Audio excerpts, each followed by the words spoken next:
Baba Saheb doctor BR Ambedkar ಅವರ ಜೀವನ ಶೈಲಿ.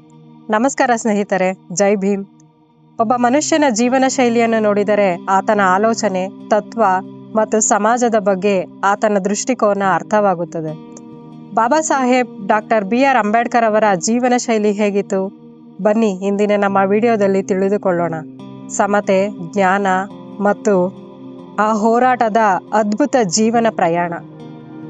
1. ಬಾಬಾ ಸಾಹೇಬರ ಉಡುಪು ಸ್ವಯಂ ಗೌರವದ ಪ್ರತೀಕ. ಸ್ನೇಹಿತರೆ, ಬಾಬಾ ಸಾಹೇಬರನ್ನು ನೆನೆದರೆ ಕಣ್ಣ ಮುಂದೆ ಮೊದಲು ಏನು ಕಾಣಿಸುತ್ತದೆ? 3 ಪೀಸ್ ಸೂಟ್, ಟೈ, ದಪ್ಪ ಮಸೂರದ ಕನ್ನಡಕ ಮತ್ತು ಕೈಯಲ್ಲಿ ಒಂದು ಪುಸ್ತಕ. ಆದರೆ ಇದು ಕೇವಲ ಉಡುಪಲ್ಲ, ಇದು ಒಂದು ಕ್ರಾಂತಿ. ಯೋಚಿಸಿ, ಸಾವಿರಾರು ವರ್ಷಗಳ ಕಾಲ ಈ ದೇಶದ ಅಸ್ಪೃಶ್ಯರಿಗೆ ಒಳ್ಳೆಯ ಬಟ್ಟೆ ತೊಡುವ ಹಕ್ಕೂ ಇರಲಿಲ್ಲ. ಪೂರ್ತಿ ದೇಹ ಮುಚ್ಚುವ ಬಟ್ಟೆ ತೊಡಬಾರದು ಎಂಬ ಅಮಾನವೀಯ ನಿಯಮಗಳನ್ನು ಅವರ ಮೇಲೆ ಹೇರಲಾಗಿತ್ತು. ಇಂತಹ ಅಮಾನವೀಯ ವ್ಯವಸ್ಥೆಯ ವಿರುದ್ಧ ಬಾಬಾ ಸಾಹೇಬರು ಮೊದಲು ಹೋರಾಡಿದ್ದು ಅವರ ಉಡುಪಿನ ಮೂಲಕ. ಅವರ ಸಂದೇಶ ಸ್ಪಷ್ಟವಾಗಿತ್ತು: ನನ್ನ ವಿದ್ವತ್ತು ಮತ್ತು ನನ್ನ ಉಡುಪು ಜಗತ್ತಿನ ಯಾವ ಉಚ್ಚ ಸ್ಥಾನದ ವ್ಯಕ್ತಿಗಿಂತಲೂ ಕಡಿಮೆ ಇಲ್ಲ. ಅವರು ತಮ್ಮ ಅನುಯಾಯಿಗಳಿಗೂ ಇದನ್ನೇ ಹೇಳಿದರು: ಹರಿದ ಬಟ್ಟೆ ತೊಟ್ಟರೂ ಒಗೆದು ತೊಡಿ, ಚಪ್ಪಲಿ ಬಳಸಿ, ಅಂದರೆ ಬಡತನ ನಿಮ್ಮನ್ನು ಕಷ್ಟಪಡಿಸಲಿ, ಆದರೆ ನಿಮ್ಮ ಸ್ವಯಂ ಗೌರವ ಮಾತ್ರ ಎಂದಿಗೂ ಬಗ್ಗಬಾರದು. 2. ಬಾಬಾ ಸಾಹೇಬರ ರಾಜಗೃಹ ಜ್ಞಾನದ ಗ್ರಂಥಾಲಯ. ಮುಂಬೈನ ದಾದರ್ನಲ್ಲಿ ಅವರು ನಿರ್ಮಿಸಿದ ರಾಜಗೃಹ ಇದು ಕೇವಲ ಮನೆಯಲ್ಲ, ಇದು 50,000ಕ್ಕೂ ಹೆಚ್ಚು ಪುಸ್ತಕಗಳನ್ನು ಒಳಗೊಂಡ ಒಂದು ಜ್ಞಾನದ ಗ್ರಂಥಾಲಯ. ಜಗತ್ತಿನ ಅತಿ ದೊಡ್ಡ ವೈಯಕ್ತಿಕ ಗ್ರಂಥಾಲಯಗಳಲ್ಲಿ ಒಂದು ಎಂದು ಇದನ್ನು ಪರಿಗಣಿಸಲಾಗಿದೆ. ಸಾವಿರಾರು ವರ್ಷಗಳ ಕಾಲ ಬಹುಜನ ಸಮಾಜವನ್ನು ಜ್ಞಾನದಿಂದ ವಂಚಿತರನ್ನಾಗಿ ಮಾಡಿದ ವ್ಯವಸ್ಥೆಗೆ ಬಾಬಾ ಸಾಹೇಬರು ನೀಡಿದ ಉತ್ತರ 50,000 ಪುಸ್ತಕಗಳನ್ನು ಒಳಗೊಂಡ ಜ್ಞಾನದ ಗ್ರಂಥಾಲಯ. ಅವರ ಓದಿನ ಕೊಠಡಿಯೇ ಅವರ ನಿಜವಾದ ನಿವಾಸ. ಹಣ ಬಂದರೆ ಬಟ್ಟೆ, ಒಡವೆ ಖರೀದಿಸದೆ ಅಪರೂಪದ ಪುಸ್ತಕಗಳನ್ನು ಖರೀದಿಸುತ್ತಿದ್ದರು. ಯಾಕೆಂದರೆ ಅವರಿಗೆ ಗೊತ್ತಿತ್ತು, ಜ್ಞಾನವೇ ನಿಜವಾದ ಶಕ್ತಿ. 3. ಬಾಬಾ ಸಾಹೇಬರ ಪರಿಶ್ರಮ ಮತ್ತು ಓದಿನ ಶಿಸ್ತು. ಸ್ನೇಹಿತರೆ, ನಿಮಗೆ ಒಂದು ಮಾಹಿತಿ ಕೊಡುತ್ತೇನೆ. ಬಾಬಾ ಸಾಹೇಬರು ದಿನಕ್ಕೆ 18 ಗಂಟೆ ಓದು, ಬರವಣಿಗೆ ಮತ್ತು ಅಧ್ಯಯನ ಮಾಡುತ್ತಿದ್ದರು. ಲಂಡನ್ ಮತ್ತು ಅಮೆರಿಕಾದಲ್ಲಿ ಶಿಕ್ಷಣ ಪಡೆಯುತ್ತಿದ್ದಾಗ ಅವರು ಗ್ರಂಥಾಲಯ ತೆರೆಯುವ ಮೊದಲೇ ಅಲ್ಲಿ ಕಾಯಲು ನಿಲ್ಲುತ್ತಿದ್ದರು. ಗ್ರಂಥಪಾಲಕರು ಮುಚ್ಚುವ ಸಮಯ ಎಂದು ಹೇಳಿದ ನಂತರವೇ ಹೊರಗೆ ಬರುತ್ತಿದ್ದರು. ರಾತ್ರಿ ತಡವಾಗುವವರೆಗೂ ಅವರು ಓದುವುದನ್ನು ಮುಂದುವರಿಸುತ್ತಿದ್ದರು. ಆ ಕಠಿಣ ಪರಿಶ್ರಮದ ಹಿಂದೆ ಇದ್ದ ಉದ್ದೇಶ ಒಂದೇ ಒಂದು: ನನ್ನ ಸಮಾಜದ ಉದ್ಧಾರಕ್ಕೆ ನಾನು ತುಂಬ ಕೆಲಸ ಮಾಡಬೇಕಾಗಿದೆ, ಆದರೆ ಸಮಯ ತುಂಬ ಕಡಿಮೆ ಇದೆ.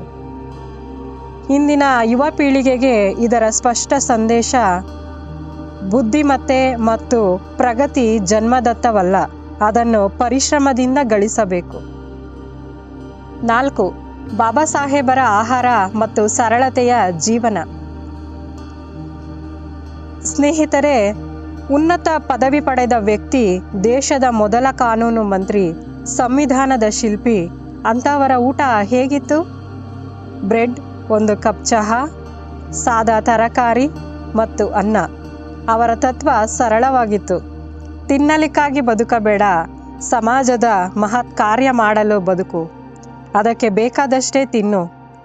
ಅವರು ಓದು ಬರವಣಿಗೆಯಲ್ಲಿ ಎಷ್ಟು ಮಗ್ನರಾಗಿರುತ್ತಿದ್ದರೆಂದರೆ ರಮಾಬಾಯಿಯವರು ಒತ್ತಾಯಿಸಿ ಊಟ ಬಡಿಸದ ಹೊರತು ಊಟದ ನೆನಪೇ ಆಗುತ್ತಿರಲಿಲ್ಲ.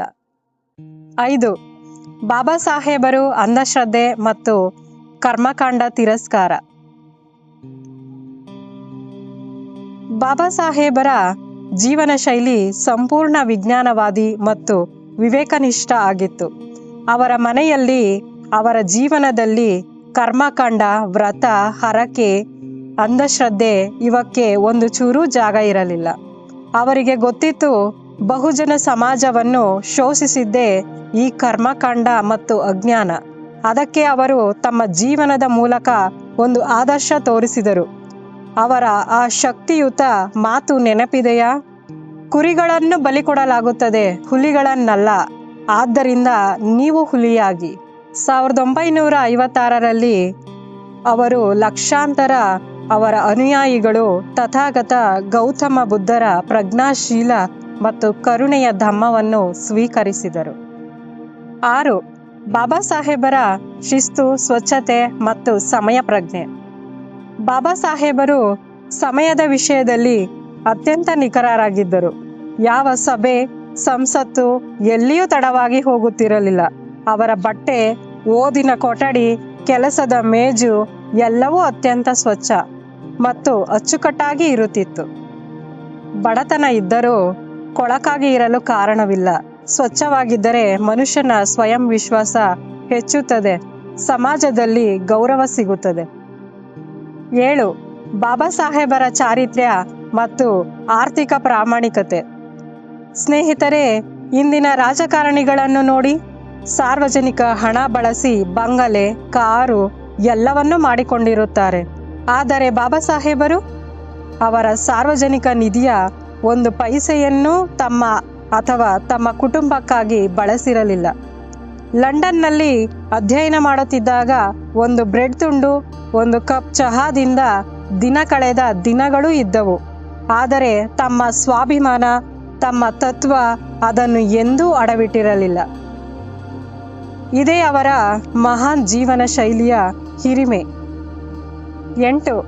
ಬಾಬಾ ಸಾಹೇಬರ ಕಲೆ, ಸಂಗೀತ ಮತ್ತು ಪ್ರಕೃತಿ. ಬಾಬಾ ಸಾಹೇಬರು ಕೇವಲ ಪುಸ್ತಕ ಓದುವುದು ಮತ್ತು ಹೋರಾಟ ಮಾಡುವುದು ಒಬ್ಬ ಶ್ರೇಷ್ಠ ವ್ಯಕ್ತಿ ಮಾತ್ರ ಆಗಿರಲಿಲ್ಲ. ಅವರಿಗೆ ಪೀಟರ್ ಎಂಬ ನಾಯಿಯ ಮೇಲೆ ಅಪಾರ ಪ್ರೀತಿ ಇತ್ತು. ತೋಟ ಮಾಡುವ ಅಭಿರುಚಿ ಇತ್ತು. ಅವಕಾಶ ಸಿಕ್ಕಾಗ ವಯೋಲಿನ್ ನುಡಿಸುತ್ತಿದ್ದರು. ಒಬ್ಬ ಮಹಾನ್ ಹೋರಾಟಗಾರ ಒಳಗಿನಿಂದ ಎಷ್ಟು ಸಂವೇದನಶೀಲರಾಗಿದ್ದರು. ಸ್ನೇಹಿತರೆ, ಡಾಕ್ಟರ್ ಬಾಬಾ ಸಾಹೇಬ್ ಅಂಬೇಡ್ಕರ್ ಅವರ ಜೀವನ ಶೈಲಿ ಒಂದು ಸಾಮಾನ್ಯ ನಾಯಕನದ್ದಾಗಿರಲಿಲ್ಲ. ಅದು ಒಂದು ಯುಗ ಪ್ರವರ್ತಕನ ಜೀವನ ಶೈಲಿ. ಉಚ್ಚ ವಿಚಾರ, ಸರಳ ಜೀವನ, ಅಗಾಧ ಜ್ಞಾನತೃಷೆ, ಶೋಷಿತರ ಮೇಲಿನ ಅಪಾರ ಕರುಣೆ ಮತ್ತು ಅವರ ಆ ಅಮರ ನುಡಿ. ಜೀವನವು ದೀರ್ಘ ಆಗಿರುವ ಬದಲು ಮಹಾನ್ ಆಗಿರಬೇಕು. ಅವರ ಜೀವನ ನಿಜಕ್ಕೂ ಮಹಾನ್ ಆಗಿತ್ತು. ಅವರ ಜೀವನ ಶೈಲಿಯಿಂದ ನಾವು ಕಲಿಯೋದು ಏನು? ಓದು, ಶ್ರಮ, ಸ್ವಾಭಿಮಾನ ಮತ್ತು ಸಮಾಜದ ಒಳಿತಿಗಾಗಿ ಬದುಕು. ಜೈ ಭೀಮ್, ಜೈ ಅಂಬೇಡ್ಕರ್, ಜೈ ಸಂವಿಧಾನ್.